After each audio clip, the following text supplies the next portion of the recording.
É. Mas será que não é o negócio que Nietzsche falou? Que todo mundo ia ter que encontrar o próprio Deus, encontrar o próprio propósito. Não é uma parada assim? O que não significa que ele estava certo, né? E nem significa também que existe algo metafísico predestinado para você. Eu acho que não existe nada de metafísico e nada predestinado. O Nietzsche, ele fez uma profunda... O Nietzsche é filho do Schopenhauer, né? Então, filho no sentido filosófico, né? Herdeiro. Então, ele é alguém que passou pelo trauma da filosofia do Schopenhauer, que é afirmar que o cosmos, a natureza humana e tudo que existe é movido pela tal vontade louca, incontrolável, insaciável e cega, que eu falei no começo. Quer dizer, o Schopenhauer, ele estabeleceu uma ruptura, o pessimismo do Schopenhauer, quando você me perguntou, ele estabeleceu uma ruptura na história da filosofia, por isso que ele é tão importante, é considerado o primeiro filósofo irracional. Não que ele fosse doido, mas que entende que o ser da realidade não é nenhuma harmonia, nenhum equilíbrio. É louco.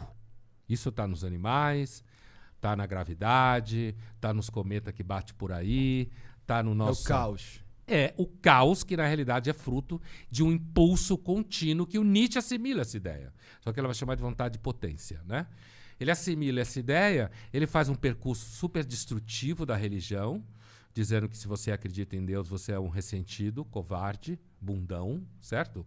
Ele critica a moral, dizendo que a moral é uma invenção dos fracos, para controlar aqueles que não têm medo da falta de sentido da vida, certo?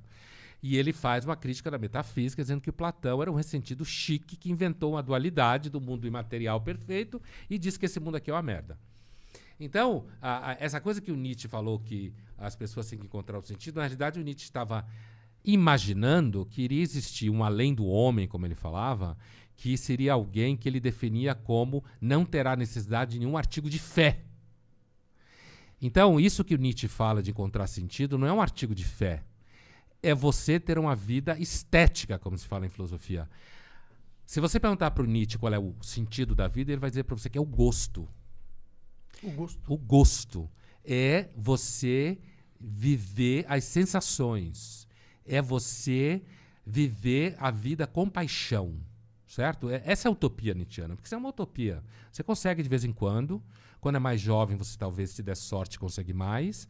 Depois de uma certa idade fica mais difícil, né? Mas, assim, é a ideia do pathos, como se fala no grego. É você viver surfando na onda do acaso, né? Da contingência, como a gente fala. Zero sentido no horizonte, certo?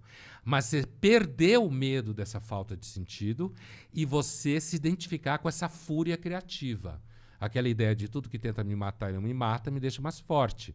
E aí eu posso encontrar sentido numa determinada coisa, você pode encontrar em outra, mas é aquilo que o Nietzsche chama, os nietzschianos chamam de vida autoral. Para o Nietzsche, a vida deve ser uma obra de arte, a sua própria vida. Você deve vivê-la com tesão, com coragem, sem esperar nada em troca. É bonito pra caralho, sedutor pra caralho. Eu acho que é passível de ser feito em alguma medida, dependendo de condições prévias, mas é completamente fora da maioria das pessoas conseguir viver desse jeito. Até os 20 anos talvez dê, se ela der sorte. No final ela começa... A realidade bate na porta. A realidade bate na porta. Tá, o princípio de realidade que falava o Freud bate na porta e normalmente quando você não abre, chuta a porta. Não adianta só ignorar, né? Ela vai te pegar. Ela vai chutar a porta, a realidade vai entrar por dentro de você, pela sua cabeça, pela vida que é uma coisa fora de controle. Verdade. Mas você acredita na potencialidade de todo mundo alcançar isso? Não. Você acha que tem gente que simplesmente nem se quisesse ele conseguiria? Eu acho que o Nietzsche, ele segue um caminho... O Nietzsche foi o primeiro filósofo que eu estudei sistematicamente na graduação. Me encantei com o Nietzsche, justamente eu via de uma formação no Freud, e Nietzsche, Schopenhauer e Freud são razoavelmente próximos do ponto de vista da concepção de ser humano. Né? Claro que Schopenhauer e Nietzsche não são médicos psicanalistas, né? Não inventaram tratamentos. Mas, assim, o Nietzsche ele faz uma excelente crítica ao ressentimento. Ele compreende muito bem, digamos assim, o ethos do herói trágico, quer dizer assim, a vida não tem sentido nenhum, porra nenhuma, mas eu vou pra cima dela, certo? Tem uma Vou pessoa- fazer sentido nessa merda. Foda-se, né? Mas é assim como quem vai pra guerra, certo? A tragédia é um tipo de literatura produzida numa sociedade guerreira.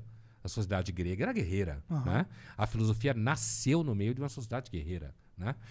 E eu acho isso tudo do caralho no Nietzsche, assim. Acho que a crítica que ele faz à religião é bastante sólida, né? Tanto a que ele faz, quanto o Freud faz, quanto o Marx faz, né? O que não significa crítica a Deus, porque Deus você não tem como pegar de jeito nenhum. Mas a organização psicológica e social das religiões. Mas o super-homem é uma utopia. Eu acho e O quase super-homem. é esse tal homem Que assim, pode transcender. que transcende. Eu acho que a maior parte começa a sonhar com o super-homem e acaba tomando remédio mesmo. Pode ser. Entendeu? Antidepressivo. Sim, mas seria, ansiolítico. se o super-homem fosse facilmente alcançável, ele também não seria um super-homem, né? É que o super-homem do Nietzsche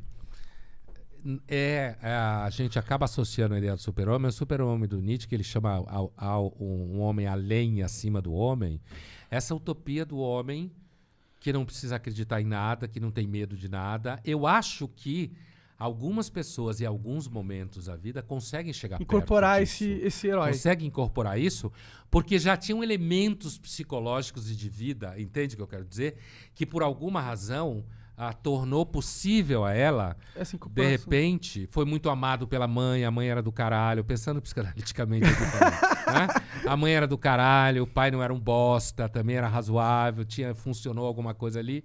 Então a pessoa consegue ter um jogo de cintura na vida, consegue, de repente, lidar com ideias como, olha, não sei se tudo que faço tem sentido, se eu tenho missão, mas foda-se, eu gosto de ir para a escola, eu gosto de trabalhar.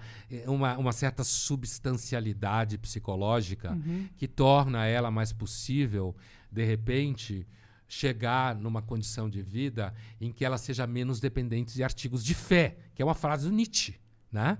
Então, assim, agora, a ideia de que isso venha a ser um procedimento que alguém põe em prática e consegue chegar e que todo mundo chegue, eu acho que isso é uma utopia, como o socialismo é uma utopia e como a meritocracia é uma utopia.